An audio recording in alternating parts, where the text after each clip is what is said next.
Hello viewer, welcome back to my channel. আশা করি সবাই ভালো আছেন, সুস্থ আছেন। আজকে আমি রেসিপি বানাবো চারা কাতলা মাছের রেসিপি। এটা জ্যান্ত মাছ, এটা একদম ছোট কাতলা আর জ্যান্ত।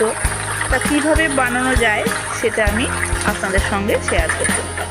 এখানে আমি ছোট ছোট কাতলা মাছকে ভালো করে কেটে ধুয়ে নিয়েছি আর গরম তেলের মধ্যে দিয়ে দিলাম।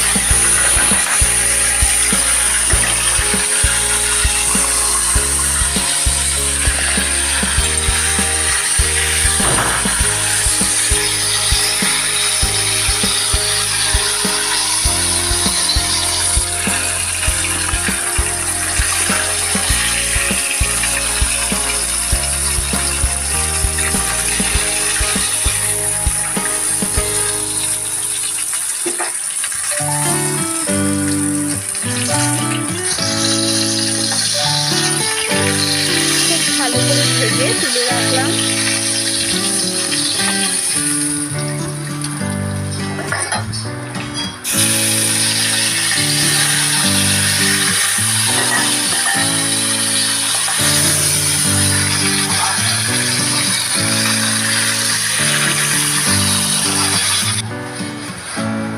বাকি মাছগুলোকেও একইভাবে ভেজে নেবে। আর এদিকে একটা মশলা করে নিচ্ছি। এখানে রসুন, আদা, জিরে আর শুকনো লঙ্কা দিয়েছি, দিয়ে একসাথে এটাকে পেস্ট করে নেব। আর এই বাটা মশলার কিন্তু মাছের ঝাল খেতে কিন্তু ভীষণ ভালো লাগে। তা এই বাটা মশলাটাই কিন্তু মাছের একটা অন্যরকম স্বাদ এনে দেবে। তা এই মাছগুলোকেও আমি ভেজে নিলাম। এবার আমি এখানে দিয়ে দেবো পেঁয়াজ কুচি।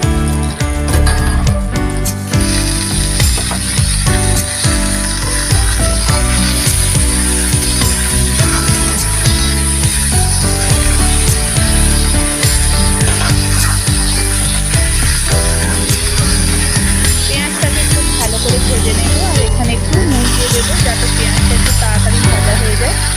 আর এখানে দিয়ে দিচ্ছি বাটা মশলাটা। বাটা মশলাটা আমি ভাজতে থাকলে যতক্ষণ মশলাটা হয়ে যায়।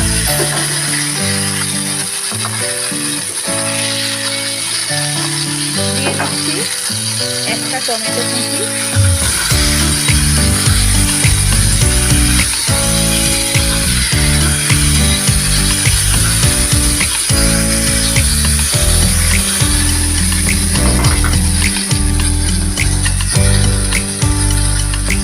এখানে আমি দিয়ে দেবো হাফ চামচ হলুদ আর হাফ চামচ কাশ্মীরি কাঁচা লঙ্কা, মরিচের গুঁড়ো, কাশ্মীরি লঙ্কার গুঁড়ো। সামান্য জল দিয়ে এটাকে ভালো করে নাড়াচাড়া করে নেব।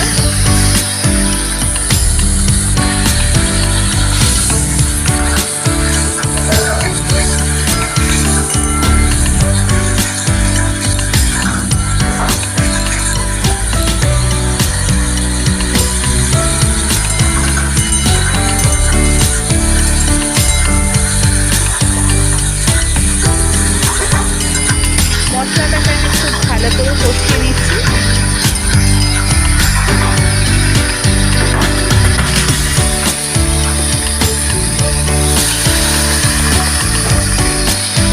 এবার আমি বেশ কিছুটা জল দিয়ে দিলাম। আর এই ঝোলটা যতক্ষণ না ফুটবে ততক্ষণ আমি কিন্তু মাছগুলো তুলে দেবো না। কারণ এই ঝোলের মধ্যে এই যে একটু গ্রেভিটা বেশি করছে, কারণ এর মধ্যে কিন্তু এখন যদি তুলে দিই তাহলে মাছের শর্তটাই বেরিয়ে যাবে। এখন আমার খুব ভালো করে ঝোলটা ফুটে গেছে। আমি মাছগুলো তুলে রাখুন দিয়ে দিলাম, ভেজে রাখা মাছগুলো।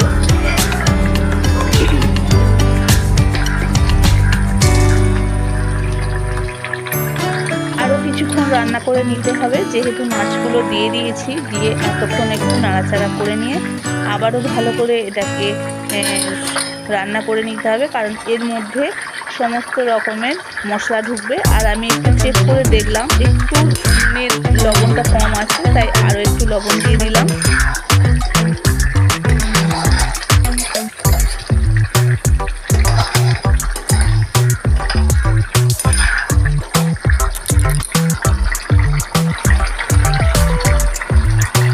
আমার চারা কাতলা মাছের রেসিপিটা সম্পূর্ণ হয়ে গেছে। এখন একটা পাত্রে নামিয়ে নেব।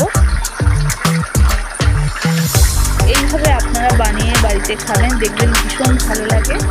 গরম ভাতের সাথে কিন্তু একদম খুব ভালো লাগে। আর এইভাবেই আমি বাড়িতে বানাই, একদম ঘরোয়াভাবে রেসিপিটা বানিয়েছি।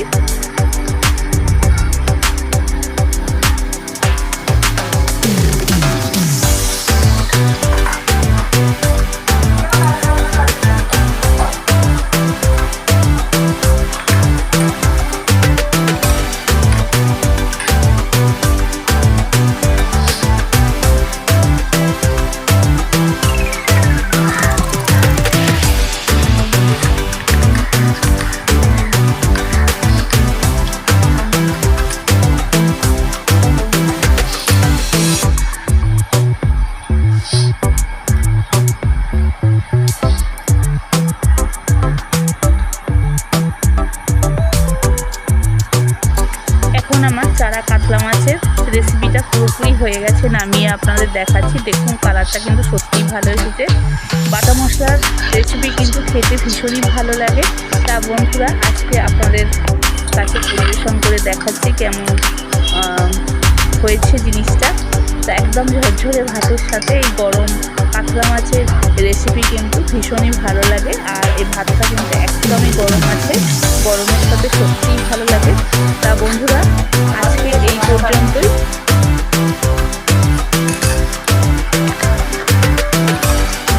আপনাদের কাছে কেমন লেগেছে এই রেসিপিটা অবশ্যই কমেন্টে জানাবেন। ভালো লাগলে চ্যানেলটাকে সাবস্ক্রাইব করে নেবেন, পাশে থাকা বেল আইকনটা প্রেস করে দেবেন। তাহলে প্রত্যেক দিনের নোটিফিকেশন আপনারা খুব সহজেই পেয়ে যাবেন। আর বন্ধুরা, ভালো থাকবেন, সুস্থ থাকবেন, সাবধানে থাকবেন। আবারও দেখা হবে নতুন কোনো ভিডিও নিয়ে, নতুন কিছু নিয়ে। টাটা। শেষ পর্যন্ত আপনারা দেখতে থাকুন, আপনাদের অবশ্যই ভালো লাগবে।